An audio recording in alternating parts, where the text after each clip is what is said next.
अस्सलामुअलैकुम।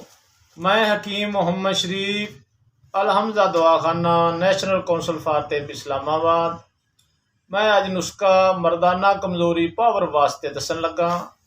मर्दाना कमज़ोरी असाबी तरीक की वजह तो होंदी है ते असाबी तरीक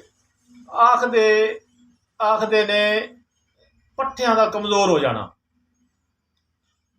ਇਹਦਾ इलाज बंदे नूं असाब विचों कढ़िया जाए। असाब विचों किवें निकलेगा? खुश्की ते गर्मी पैदा की जाए। खुश्की ते गर्मी पैदा होएगी तो असाबी तरीक खत्म हो जाएगी। ये वास्ते एक बहुत मुजरब नुस्खा लाया। इंशाअल्लाह जेड़ा बंदा भी इनू खाएगा बंदा बन जाएगा। ये नुस्खा दर्दां वास्ते, पट्ठियां वास्ते ते मर्दाना कमज़ोरी वास्ते लाजवाब है।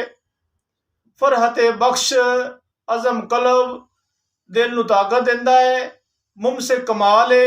सरसल बौल, बार बार पेशाब आना, पेशाब के कतरे आने, जरियान, लकोरिया ते असाबी खिंचाव वास्ते बहुत मुजरब है। नुस्खा सुने। ज़ाफ़रान 1 तोला, लौंग 1 तोला, जलवतरी 1 तोला, अकरकरा 1 तोला, सुंड 1 तोला ते शक्कर 10 तोले। इन सारिया चीज़ों नू बरीक कर लें।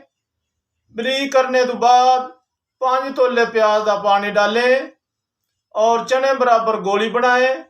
1 गोली सुबह, 1 गोली रात नू नीम गर्म दूध नाल खाएं। दुआवां याद रखना। अस्सलाम वालेकुम।